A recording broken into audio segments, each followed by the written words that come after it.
And we are live. Hello, everyone, and welcome to the Employee to Entrepreneur Society. I am Kim Speed, the host of this group, and I am a brand visibility expert, a business coach, speaker, an author, and an entrepreneur just like you. And that is exactly why I love having these conversations when I invite an entrepreneur to come and share with us their story, their struggles that they've had to overcome, the successes that they're proud of. And each week, I take away something that helps me to build my business, improve my life, or just all around make me feel good. And today, I have a great guest, somebody that is going to be completely different than anyone we've had before. I'm really excited to have Breck Rice, who is an MBA, a healthcare disruptor, co-founder of ServeRx, chairman of Brim Wellness, advisory board member of the University of California, adjunct professor, author, entrepreneur, and community pharmacy advocate. Breck co-developed the largest third-party payer in the US for workers' compensation pharmacy claims, with 20,000 pharmacies in the network covering 50 states, disrupting the multi-billion-dollar pharmacy benefit manager industry in healthcare by removing the middleman and saving self-insured employers millions. Breck is a husband to a beautiful bride of 34 years, a father of four amazing kids, and chief to his three adorable grandkids. Breck loves to mountain bike, snowboard, ski, go to the beach with his family, and try new taquerias. And I say I had to tell you about his love of being active because that is a big part of this story. And welcome, Rice, or welcome, Brett. Hey Kim, it's great to be on your show and get to know you better as well. This is a wonderful platform you have. Well, thank you. Thank you so much for joining and sharing with the group your interesting story. When I spoke to you, I was fascinated by not only what you're doing, because you are disrupting the healthcare system, but how you got there. So, can you like step back in time a little bit and explain to us how you got involved in all of this and sort of the beginning of things? Yeah, I saw your post on LinkedIn, previewing the show, and your question was, how did you get from BP Amoco, an oil company, to into healthcare? And it was a strange way, but it was an interesting time. I did the merchandising for big oil. Was always on the marketing merchandising side of things, and brought a really successful product into the country that was the first of its kind. There was an energy drink on the market back in the day, Mhm. but it wasn't very successful, and it had a really horrible aftertaste. But I got connected with the folks that brought Red Bull in from Austria, and I piloted in my market. I had Utah and Colorado, which are great ski areas, right? So this ties back into the skiing conversation we had. And so that was where we piloted it. We put it into those markets for people that were going up on the mountain, and it did really well, and eventually got it into the entire system, which was funny because they wanted to just finish up their pilot, and I said, well, what if I could get you into like 40,000 retail stores? Oh yeah, we'd be really interested in that. Hands up. Yeah, so that was kind of a fun little project. And so I always had this interest in new products, new services from the very beginning. But really just out of necessity, I took a job with a fairly new company that was doing, they were actually the grandfather of third-party billing, and had to move my family all the way out to Memphis, Tennessee was where the where that job was going to be, and I got to love the community pharmacy industry. So I got the opportunity to work with all of these salt of the earth people that were really looking out for the best interests of their patients And as a side note, pharmacists are, for the last 10 years running, been the most trusted health advisor, even over their primary care provider. Probably the Wow. reason why is that they're so accessible, right? You can just walk in and talk to your community pharmacist, especially in these rural areas where, that may be their health hub is that community pharmacy, that owner operator, that somebody comes in and do you think I need stitches? You know, they're, Yeah. they're they're getting those questions right there at the pharmacy counter, and those pharmacists are the salt of the earth that are taking time to really work with those patients. And so that's why they're the, most trusted. They're accessible, they're friendly, helpful. They're looking out for the best interests of all those patients. So I love that transition going into healthcare and working with all these great community pharmacists. And I did work with some of the chains too as well, but Mhm. it was, I think my love was really with those independent owners.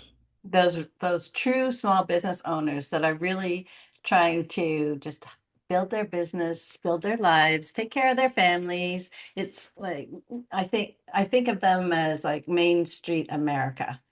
Yep. Yeah. Yeah.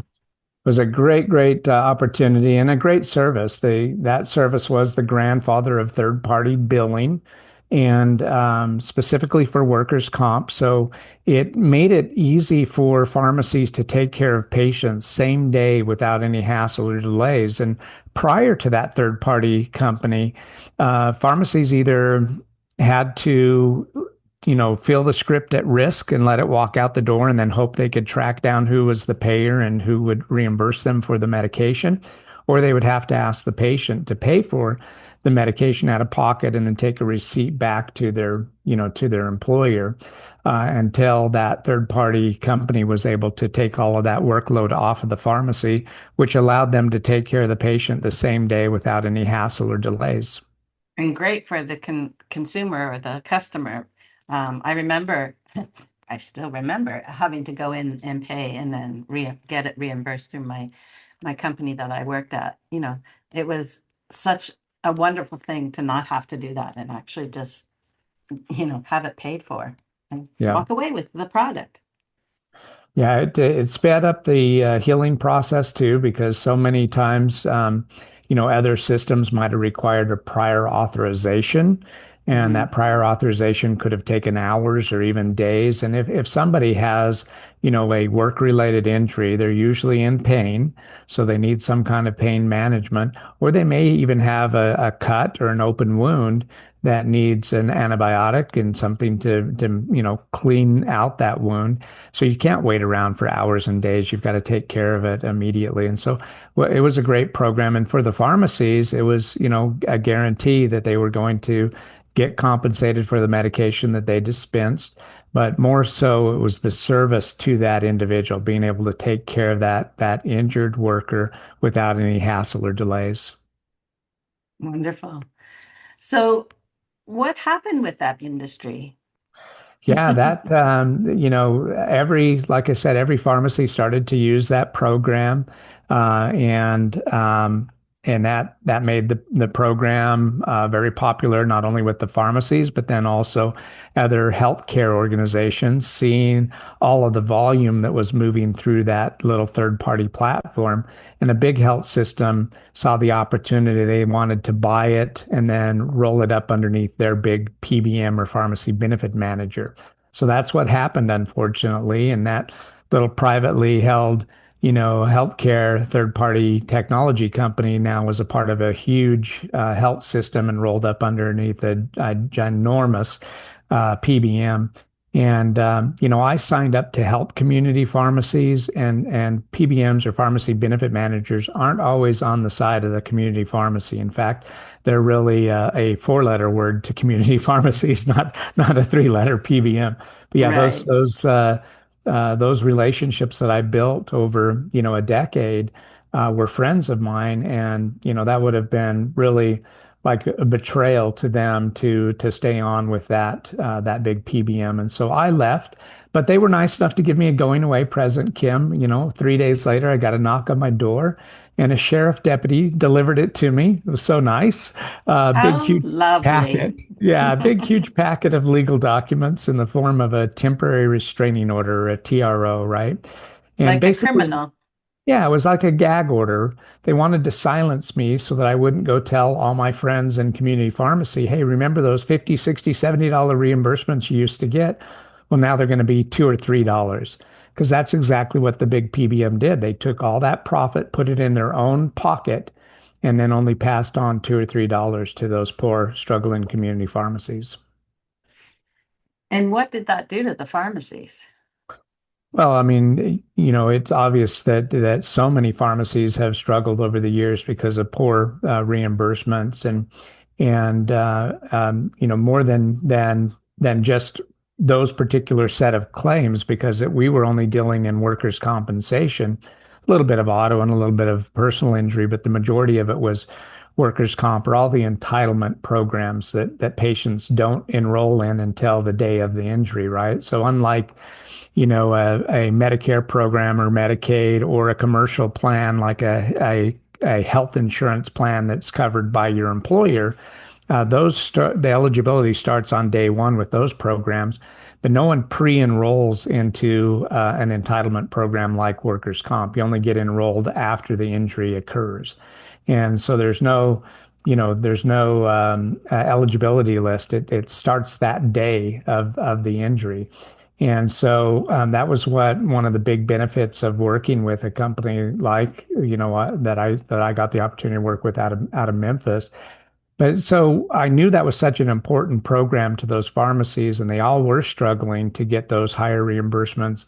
When the opportunity arose, I had to fight my legal battle for a couple of years under that TRO. But once that ran its course, then I was able to help co-found the new and improved third-party billing program, which is called ServeRx. And so that's the company that I co-founded over 10 years ago now and have continued to help, thousands and thousands of community pharmacies get those fair reimbursements they deserve.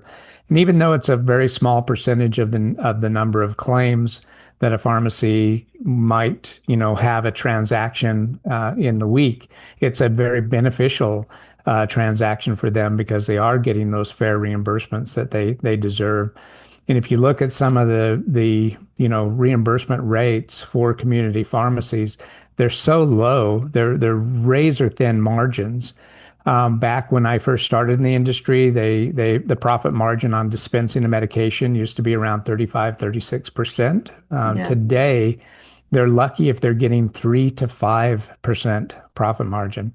And in fact, Kim, 1/4 of the medications that are dispensed from a community pharmacy actually walk out the door below the acquisition cost of the drug, meaning that it doesn't even cover the wholesale cost of the drug, not to mention their overhead for their staff, their building that they're in, their utilities, all of that. They're literally losing money on 1/4 of the medications that are dispensed today because of these horrible PBM contracts. So how are they staying in business? A lot of them are not. We've had thousands and thousands go out of business just in the last couple of years. I have partnerships with all of the pharmacy service organizations. They're called PSAOs in the industry. And I daily get updates from those organizations of another closure, of another independent. That is leaving what's called pharmacy deserts in certain areas. In fact, a senator from Missouri just last week testified in front of Congress about his state, his home state of Missouri, and there's 2 counties now that have zero pharmacies now in those counties. So those now patients are having to travel another 45 minutes to an hour to go over to the next area to be able to even get to a pharmacy. They've had over 75 pharmacy closures just in the last year in just that one state alone. Wow. Now, I know, Breck, that you have a personal story that I'd love for you to share about your passion for or your interest, your, your strong interest in the pharmaceutical world and making sure that people are being taken care of properly and why the pharmacist is so important. Can you share that story? Yeah, I'd be happy to. And this is why it's so important that you do have a relationship with your pharmacist. And you would think me working in that industry for 20 years, I would have known better, but I didn't know until I knew. And that was that I was taking a medication, a maintenance medication, something that you take daily. Because I like spicy food. As my bio reads, I like trying out new taquerias and love spicy food. And so I had gotten some reflux or some acid reflux from that, really bad heartburn from just my love of spiciness and also my age. I'll say that too as well, right? We hate to say Re- that. Yeah, but that reflux was getting bad, and I got on this medication that was amazing. Completely stopped all the reflux. I could eat and enjoy all the foods that I wanted, and didn't have any problems whatsoever. And the doctor that was prescribing that just continued to rewrite it for year after year. And after I'd been on that medication for almost 3 years, finally a healthcare provider, not the doctor, but another healthcare provider said, you realize that this is leaching the calcium out of your bones. This is not intended for long-term use. It was intended for fixing an acute problem, not for a long-term use. And I said, that explains a lot. That very winter, we were snowboarding way back in the back bowl of Vail, Colorado. And coming out of the trees, I hit a bump wrong and completely blew out my ankle, something that should have never happened with healthy bones. But Yeah. it blew up my ankle so bad that the tibia knocked off the malleolus, the little ball on my ankle, completely knocked that off. So not only do I now have a plate to put that tibia back in place. I have a screw and a washer to put the malleolus back in place. There's so much hardware in my ankle right now to put that thing back together. An injury that should have never occurred. My bone should have never been that brittle, but it was for prolonged use of a medication that leached the strength right out of my bones. And that really, as what why I asked you to share that is going back to the pharmacist who, has so much knowledge that we don't even realize sometimes.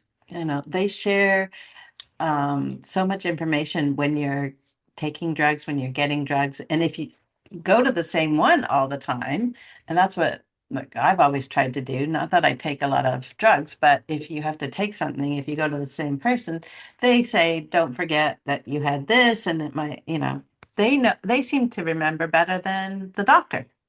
Yeah.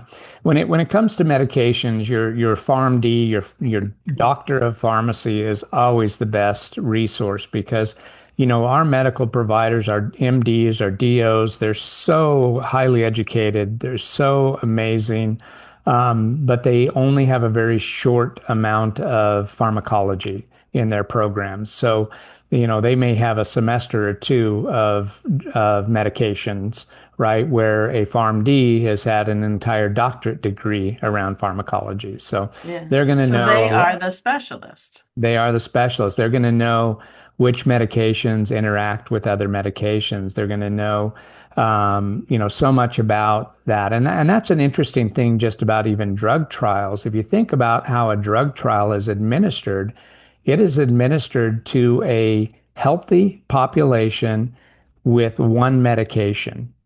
That's never going to be the person that's prescribed the medicine. It's going to be a sick population that's prescribed a medication that population is already taking two or three or four other medications.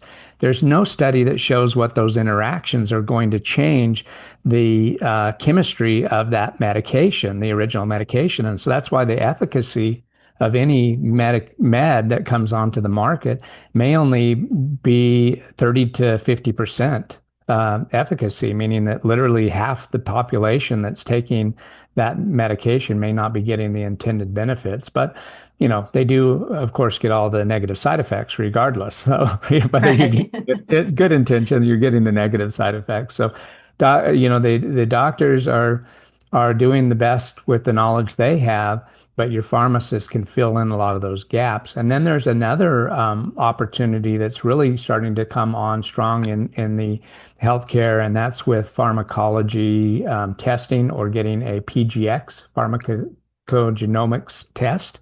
So a pharmacogenomics test is basically testing your DNA makeup and what medications work or metabolize properly with your DNA.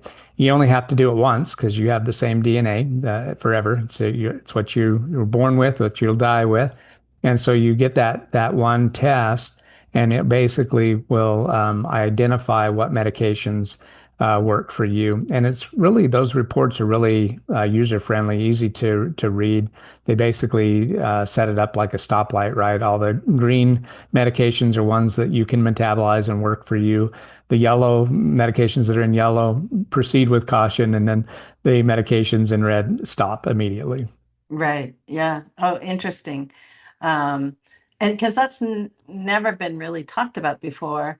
Um, people used to just be so happy that there was like a pill that would fix things, but now people are talking about it. Like, people are balking at, I don't want to have medication. I don't want to have this. What is this doing? I had a conversation with somebody just recently on this show, and he had been on like six medications, but one was supposed to fix the next one, and on top of that was supposed to, and then he had to eventually take all of them and stop them and figure out, again from the beginning, just because they were conflicting, but he didn't know. Yeah, that's such a good point, Kim. The first one or two, even three medications may actually be treating a symptom, but medication four, five, and six are counteracting the negative side effects of medication one, two, and three. So it Yeah. becomes this horrible medication daisy chain, right? One of the PharmDs that I work with in the industry, he works in geriatric medicine, specifically with PGX testing and to help eliminate the medications that are doing more harm than good. One patient that was on 28 different medications, 28 medications. Wow. Yeah, and he was able to eliminate more than half of those. Wanted to get it down to five or six, but the provider that he was working with really needed to taper off a little slower. But just in one swoop was able to eliminate more than half of those medications. Poor patient was basically just a walking zombie, right? They didn't even know what they were taking, and didn't know why five of them were needed to be taken, because it was simply just counteracting some of the negative side effects of the other medications. Yeah. So your work today in, why are you still doing this? Why are you interested in still continuing on with this? Tell us a little bit about why you have passion. Yeah, I think I'm a little bit on a mission because of my experience in getting that TRO, that temporary restraining order from a big PBM. I've been on a mission to try to find ways to help pharmacies bypass the PBMs at every opportunity that they can. And so that's, part of my mission. I do get involved with legislative work. I do also host a podcast, the PBM Reform Podcast, on the Pharmacy Podcast Network, where we bring in lawmakers and other industry leaders to talk about what reforms need to be made in these PBM contracts. Most people are really shocked to find out that it wasn't that long ago where gag orders were removed out of contracts. So think about this for a second. The pharmacist was under a gag order to not even be able to tell the patient what would be better for them cost wise. So if they needed to get a medication and the copay, the insurance copay was $37.50 for a medication, but the actual cost of the drug was only $10, they couldn't tell the patient that. They had to collect the $37.50, even though the patient could have paid a third of the price by paying cash for the medication. So those gag clauses were written into the contracts so those PBMs could make their spread. And it wasn't until fairly recent that those gag clauses were actually a bipartisan law was passed to remove them from contracts nationwide. They're the first couple of states, Florida and my home state of Arizona, were the first two states to remove the gag clauses at a state level. But then a bipartisan bill was passed to remove them nationally. So there's other things that are being considered right now. Like I know Arkansas is really on the bandwagon right now to not allow a PBM to own a pharmacy in their state. Oh, I, Yeah, think of the that's very interesting. yeah, think of that. There's no conflict of interest there. No. That the PBM, who also owns the carrier, the health insurance PBM combination, now own their own pharmacies as well, and they're competing against, independents. They're going to put the independents out of business, all left and right, and that is exactly what's been happening. And so Arkansas Is is that kind of why taking we the lead. only see like CVS and Walgreens everywhere? Yep. Yeah, Mm, it's designed for the big guys. So three big PBMs control 80% of the lives in the United States. Yeah, it's wow. very, very monopolistic. Hmm. Hmm. Yeah. Oh my goodness. So you are on quite the mission. But I have to ask you one thing. You've been in corporate, you've had a great corporate career, then you became an entrepreneur. What do you get out of being an entrepreneur personally? I don't know. It's such a lifeblood to any entrepreneur, right? They just live for it and are looking for all those opportunities to be a pioneer in business, right? I think about it like, the Lewis and Clarks going and discovering the rest of the United States back in the day and how what they came up against some of the hardest trials that most normal people wouldn't live through, right? But they were driven every day to go explore and discover. And I think that's really what's in the DNA of somebody that's an entrepreneur is they are just wanting to discover what else they can possibly do and what's going to bring the greater good to the population that they serve. And so for me, it's healthcare, right? I'm an entrepreneur in helping these community pharmacies, but I'm also an entrepreneur in wanting to help self-insured businesses. You know how I mentioned that three big PBMs control 80% of the lives? Well, Right. what if you were a self-insured employer? You're also paying those big over prices for all the medications that your employees are on. Well, what if you cut out that middleman? What if you got rid of that person that was taking the spread? It would save the employer too. So that's another one of my missions is working with self-insured employers to remove the middleman and then help them save on their costs. We do a program today for a hospital system. They're based here in Arizona and Colorado and some of the local, southwestern states. In this big hospital system, we do their retail pharmacy program for them for workers' comp, but we also do their own employees. So if a nurse accidentally gets a needle stick, um, there's a whole drug therapy that they have to go on to protect them from all of the diseases you can get from blood, right? So Oh, HIV, yeah. hepatitis. There's a whole drug therapy that they have to go on, and it's really quite expensive.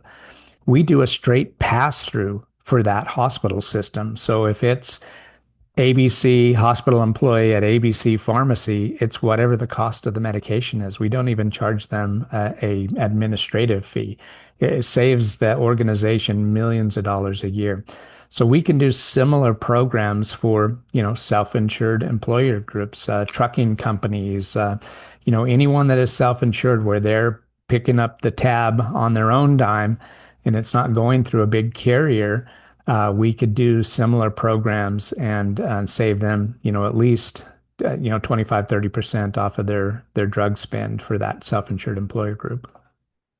That's huge. That's huge for internal branding, external branding. I'm always thinking about the whole brand, and when you have happy employees, that really helps you build your business and referral system and everything. It's the whole business ecosystem if you start from within. So that sounds to me like it's really important, especially for some businesses, like you said, like, it, medical people aside, there's, the construction and the truckers and, you Yeah. know, even besides physical labor, there's tons of people that, you know, are have to watch what they're doing even more carefully than others. So, Yeah, and you would think that that would resonate with any employer, right? They're trying yeah, to cut costs anywhere they can, but I'm shocked by how many people just leave it alone, leave it how it always has been, just because they're afraid to upset the apple cart, or maybe the information isn't getting up to the actual CFO, and it's a risk manager that has a good relationship with their pharmacy benefit manager that's maybe taking them out for steak dinners occasionally or whatever, and they just don't want to change anything. But if they yeah, actually, if they actually did the analysis and looked at what their drug spend is using a pharmacy benefit manager versus by just, letting, somebody remove that middleman for them, they're obviously going to be ahead financially every time, but it's just hard to break through some of those relationships that have existed for a long time. And like I said, it may, the money that I could save that employer would sure make up for a lot of steak dinners if they would just do the analysis. that's for sure. Well, I have one more question for you, and that is, you've you've told us a lot about what you're passionate about, but what would at this point, your dream project or goal be, that you would love to achieve at this point? Yeah, I'm so glad you asked about that, Kim, because I am working on a dream project right now, advising a group that is helping community pharmacies to think outside of the box of just dispensing medication. Because if they're just going to dispense, they're going to go out of business. There's just not enough profit there in just dispensing. And so the pharmacies that are looking to do more and get into medical billing and clinical services, not to take away from the local providers, but partnering with the local providers to be an extension to the primary care providers that just don't have enough time to get to some of the wellness checkups, heart health, diabetes, osteoporosis. CMS or Medicare has a quality measurement score that they give each doctor based on the preventative services that are provided, because they realize that they're spending billions with a B, on preventative services had they been caught early on in the Wow. life of seniors. And so that's why they've set up this measurement criteria. And our community pharmacies can fill those care gaps. They can, in collaboration with the local doctor, do some of those screenings, do those annual well care visits that aren't getting done today, check for heart health, and check for fall prevention. There's a new CPT code for CMS, fairly new. It came out in 2022, 2023, for remote therapeutic monitoring, or RTM. It's a new program that helps seniors in two major areas, and they're the two areas that seniors are the most afraid of: memory loss and falling down. And RTM, or remote therapeutic monitoring, helps with both of those areas. It helps with cognitive function. And it also helps with balance and fun little exercises to keep somebody more mobile for a lot longer. And so these are some Brilliant. exciting services that are coming to community pharmacies to not just to help that pharmacy survive, right? Because they're going to go out of business if they don't Right. think about expanding their scope of services, but how much more are they going to be able to help not just the seniors, but all patients? Because think about anyone, no matter how old you are, if you call up your primary care provider, and there's a shortage here in the United States of PCPs or primary care providers, if you're calling for a well care visit, you may be put off for 2 or 3 months before they can fit you in. They're too busy taking care of sick patients to Yeah. try to do any of the well care stuff. And so this is an amazing opportunity, a collaboration to help individuals look at preventing sickness, being, what's the saying, an ounce of prevention is worth the pound of Yeah. cure. And that's exactly what's taking place now. And this program is expanding very quickly. I believe they're now in 16 states with a couple of hundred pharmacies and several thousand doctors that are now participating in this new solution for patient care. That sounds so, so important. And I- I'd be a huge advocate in that. I think more and more people are talking about why aren't we preventing and why are we just taking care of the problem that's already there? Um, and maybe it's because we got so far along. I don't think that doctors ever wanted to just be this way, but that's a great solution. And I hope that um, spreads. Yeah. The goal is to be able to provide wellness solutions to 90% of the country in 10 minutes or less.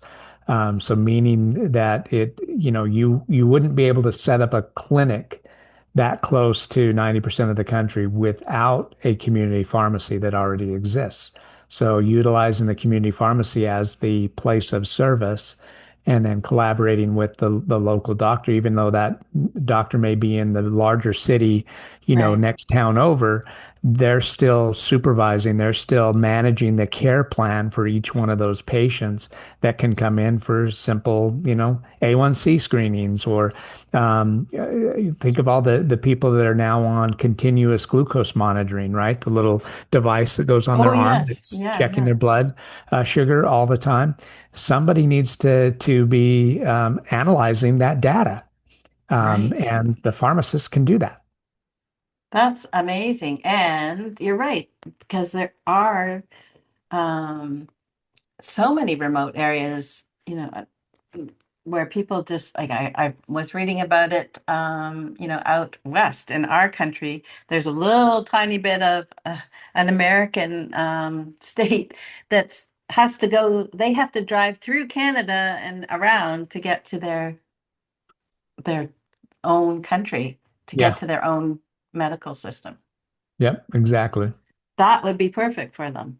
And so much technology, we should be using it for some of this, preventative and finding out. And, I know we use it ton for research and Yeah. things like that, but this sounds brilliant. Just sounds brilliant. Yeah. So And, I and hope as you're convenient. successful.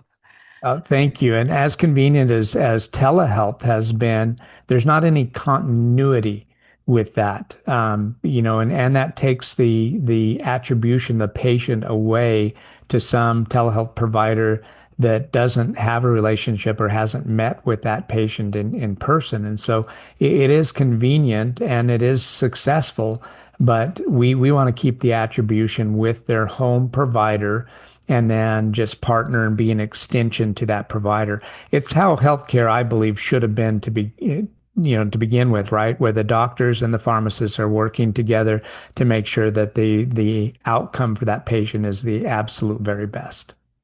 And let's face it too, telehealth, great. Um, it's done well, but it's still taking care of the problem, right? Yep. And you're Yep. talking about preventing. the problem. Prevention. And Yeah, that prevention I is key. like prevention. I have to say been, my father and my um, father-in-law have both struggled with memory problems, and it's awful. So I really hope that we can start to prevent some of these things. Yeah, that's the goal. Fantastic. Well, Breck, thank you so much for joining me. Thank you for sharing what you're doing, this fascinating journey, and that you've been on and that you will continue to be on. I really, really hope that you have more success and can help some of these small business owners stay in business, because it sounds like we really need them as a population. We need them to be in business. And let's face it, I love the success of a small business. So I do there's too. Yeah, I love our community pharmacy partners and will do everything I can to help them be successful. wonderful. So if somebody wants to get in touch with you and talk to you about some of this, and I know you have other things that we haven't even been able to get into. You're involved in a lot of things, but if somebody wants to talk to you about the pharmacy business or the things that you help support, how can they get in touch with you? What's the best way? Yeah, I'm super easy to find on LinkedIn because there's no other Breck Rices out there. So Breck, B-R-E-C-K, Rice, R-I-C-E. And then my email is just simply my first name, B-R-E-C-K, at serve, SERVRX.com. And I will make sure that that is in the notes for today. And again, thank you so much for joining us. Thank you for sharing. And thank you everyone for joining us. If you have comments or questions, you can also put them in the comments in the Facebook group, and just tag Breck so that he knows. Anyways, thank you again, everyone, and take care. We'll see you next time in the Employee to Entrepreneur Society. Bye for now.